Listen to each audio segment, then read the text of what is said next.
Mesdames et messieurs, bonsoir. Situation spéciale, mesures spéciales, dispositions spéciales, j'ai envie de dire. Merci pour votre présence à votre rendez-vous hebdomadaire. C'est jeudi aujourd'hui au PDC RDA, c'est maintenant.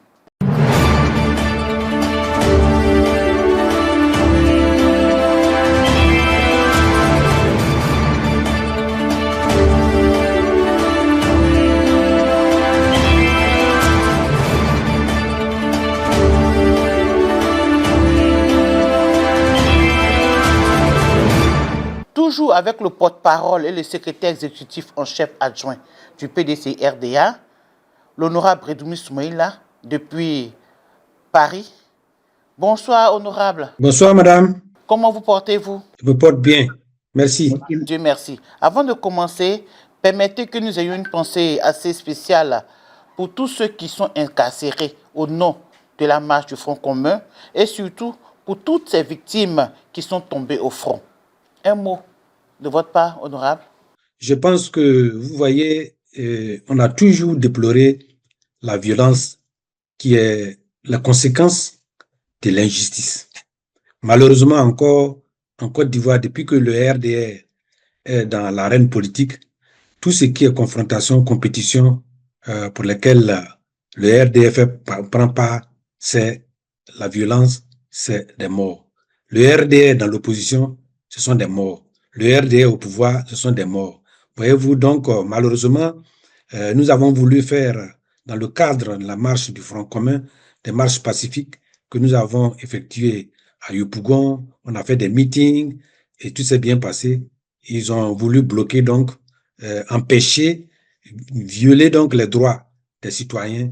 Et ce qui s'est passé le 11 est malheureux et ça donne une mauvaise image de notre pays. Malheureusement, nous avons eu 237 personnes officiellement arrêtées et incarcérées, sans jugement, sans raison propre. Et nous avons eu aussi des morts.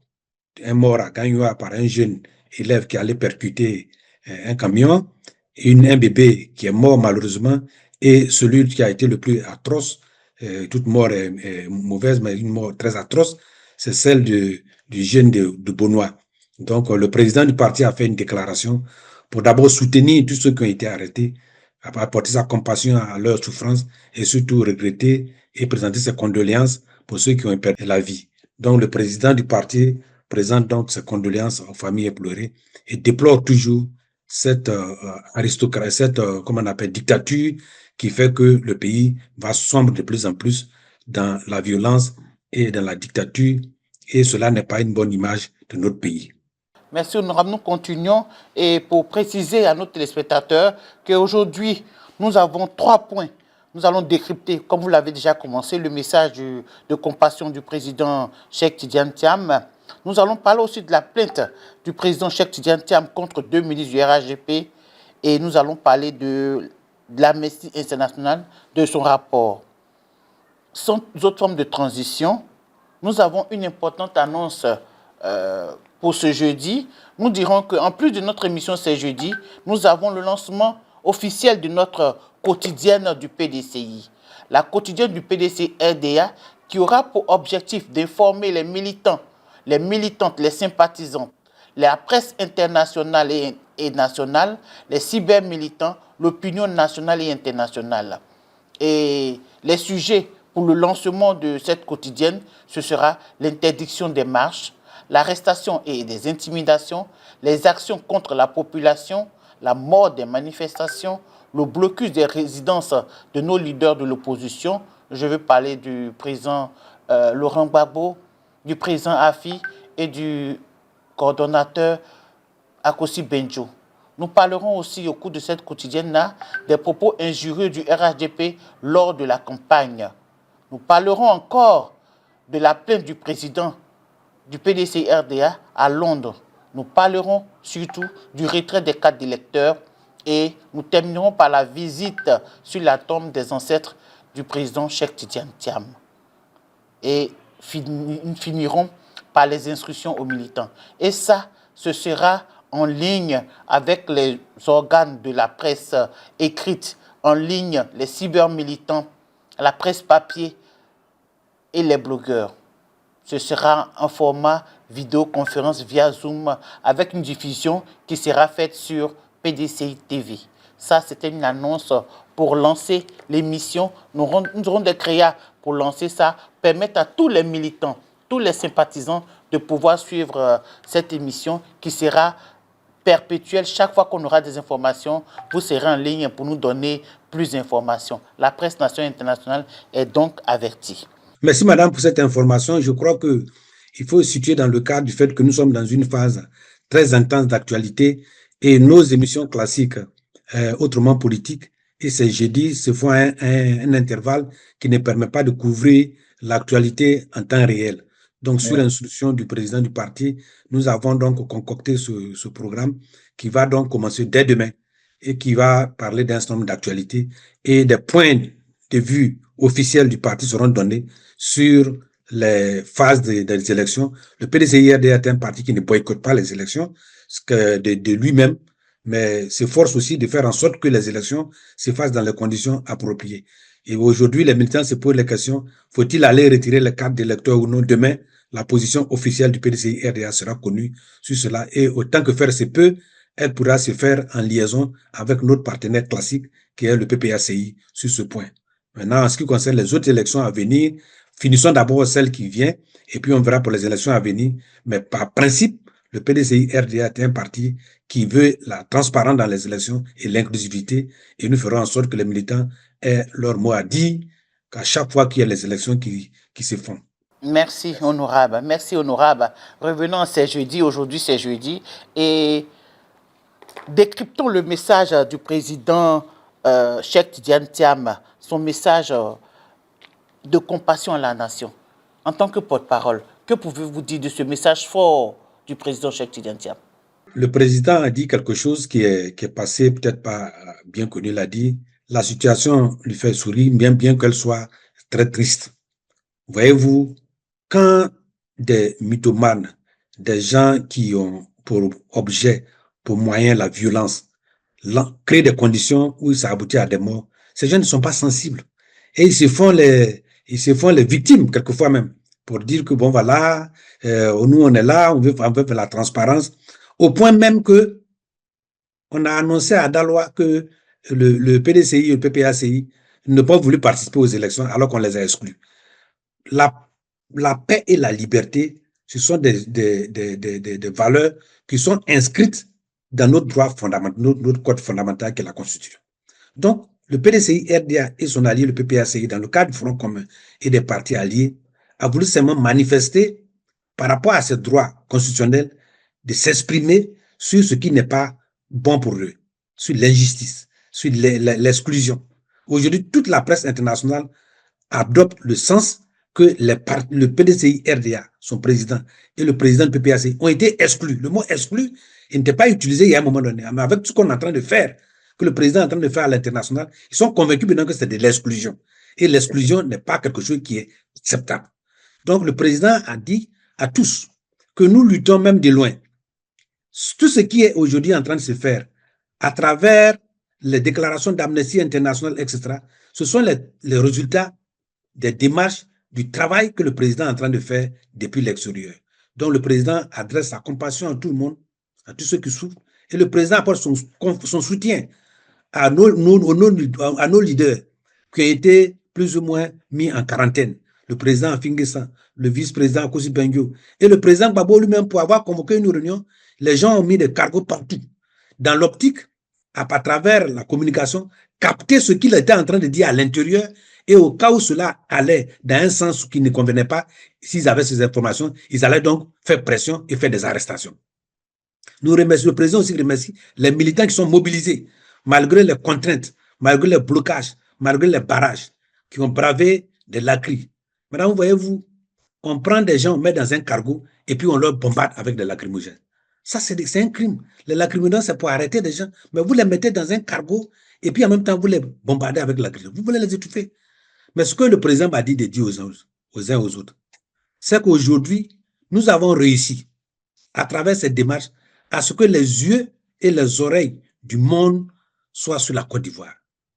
Les militants eux-mêmes, les sympathisants, les forces de l'ordre, les politiciens, tout ce que vous dites, tout ce que vous faites, tout ce que vos agissements sont enregistrés et bien connectés et chacun rendra compte à un moment ou un autre de ces actes qu'il aura posés. Nous sommes plus en 2010, nous sommes plus en 2020, nous sommes en 2025. Donc, nous demandons simplement que chaque acteur de la sécurité, de la défense, des politiques, des syndicats travaille dans le sens des règles internationales telles que la Côte d'Ivoire a pu signer à travers les accords internationaux. C'est ce que nous demandons et qu'on laisse clairement les gens manifester. Et on verra à la fin quels sont ceux qui sont les plus nombreux à être pour ou contre la situation actuelle. C'est ça qu'il faut qu'on puisse démontrer.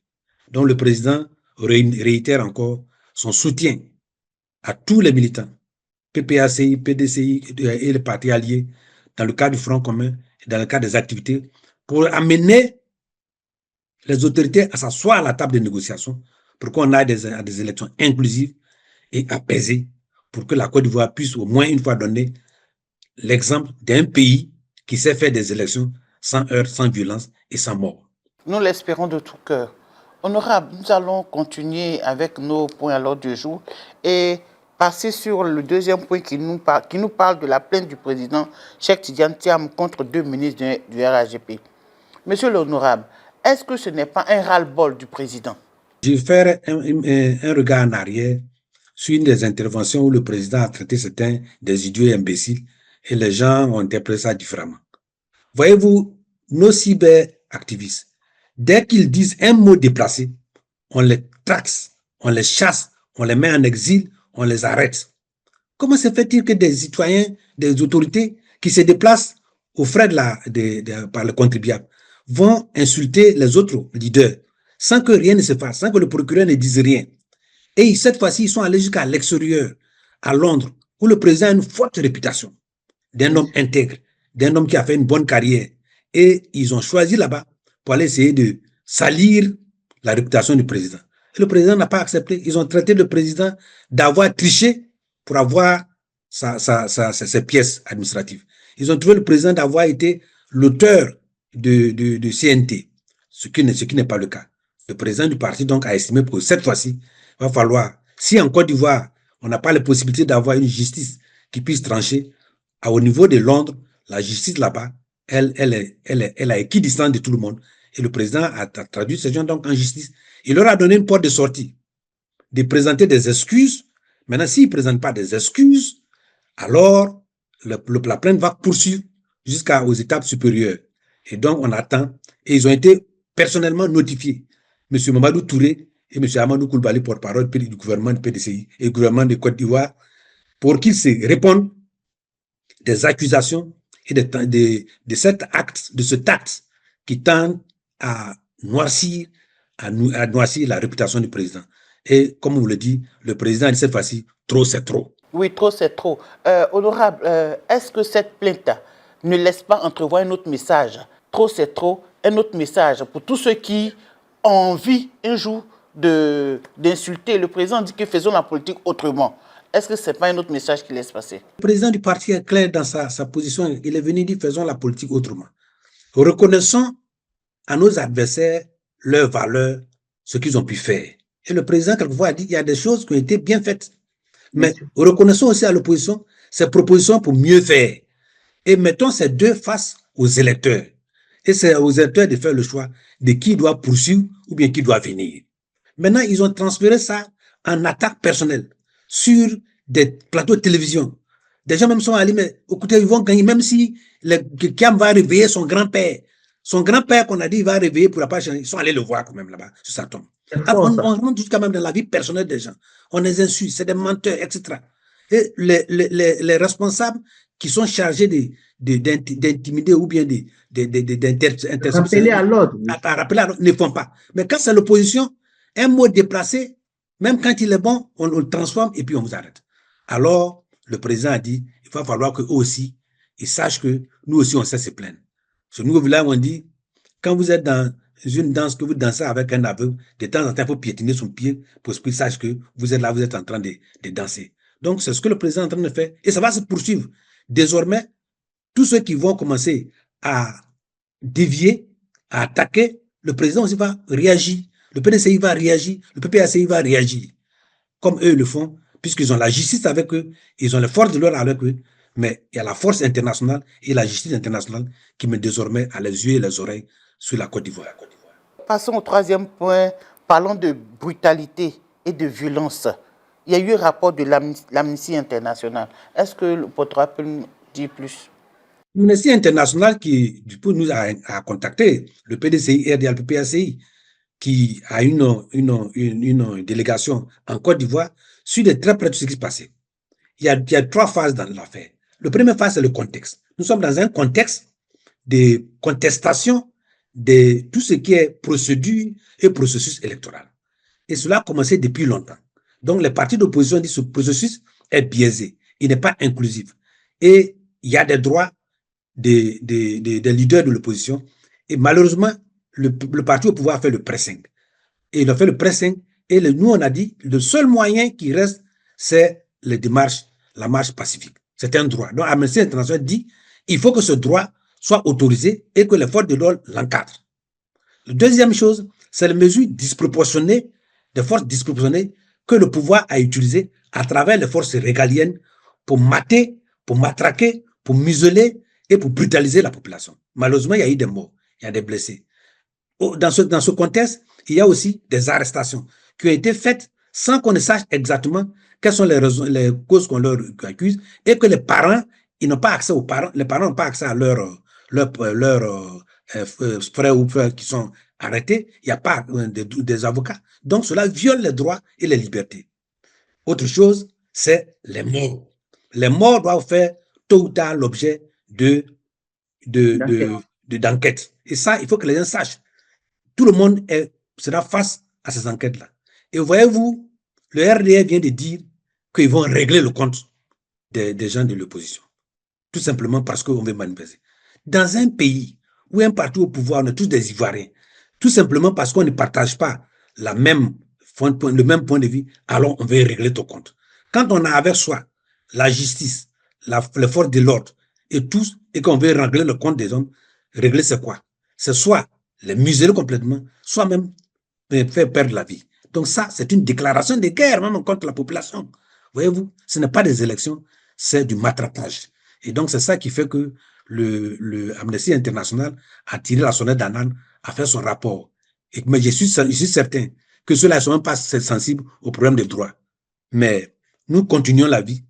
Et si ce n'est pas avec nous, ce sera avec ceux qui vont nous suivre. Et un jour ou l'autre, les gens comprendront qu'on ne peut rien faire éternellement et de manière impunie. Merci, honorable. Nous n'allons pas être long aujourd'hui parce qu'on a dit c'est une émission spéciale avec des dispositions spéciales. Ce qu'il faut retenir, c'est la quotidienne du PDCI qui va se tenir régulièrement. À chaque fois que l'occasion se présentera, vous serez en ligne avec les militants, la presse écrite nationale et internationale, les cyber et l'opinion internationale et nationale pour décrypter l'actualité qui va se présenter à vous. J'annonce que pour demain vendredi, vous serez en ligne avec ces organes cités, vous aurez des journalistes et les sujets qui seront abordés, ce sera interdiction des marches, arrestation et intimidation, exactions contre la population, mort des manifestants, blocus des résidences de nos leaders, les propos injurieux, les plaintes, les retraits des cartes d'électeurs, la visite sur la tombe des ancêtres du président Cheikh Tidiane Thiam et les instructions aux militants. Donc j'invite toute la presse nationale et internationale, l'opinion nationale et internationale, les cyber, à rester connectés via Zoom et vous aurez en ligne le porte-parole pour vous donner la position exacte, la position vraie du président du PDCI-RDA et du PDCI lui-même. Donc, si vous avez un dernier mot à dire avant de clore, je vous laisse la parole.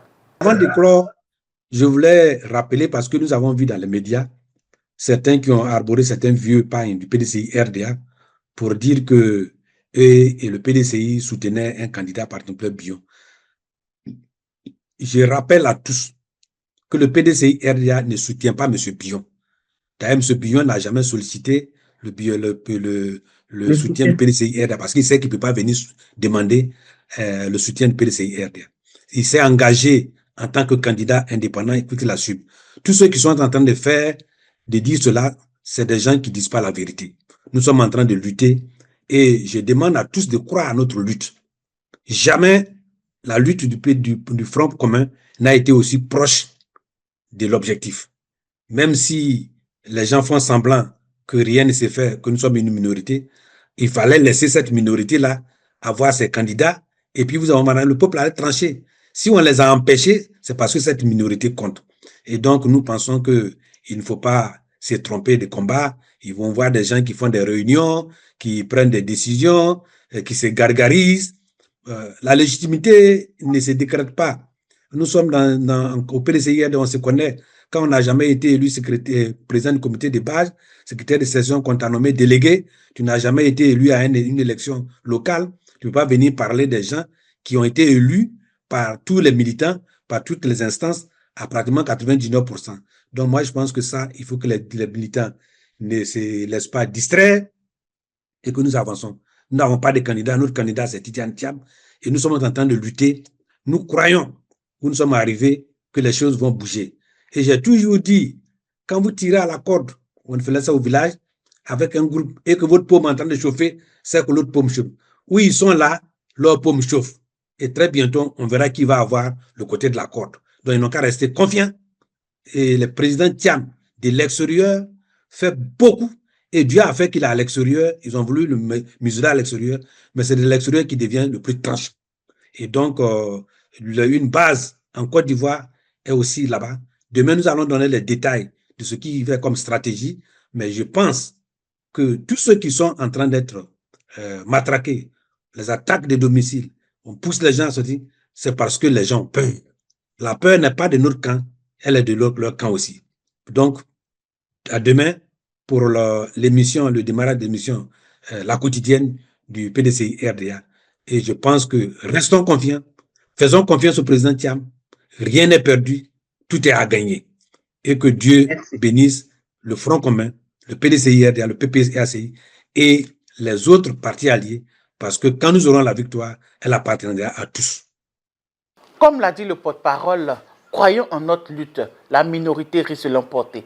Merci à vous, chers téléspectateurs. En attendant demain pour le numéro sur la quotidienne du PDCI RDA, restez connectés. Nous, c'est jeudi prochain. Bien à vous, bonne soirée et Dieu nous garde. Vivons l'actualité sur PDCI TV tous les jeudis avec l'honorable Brindoumi Soumaïla.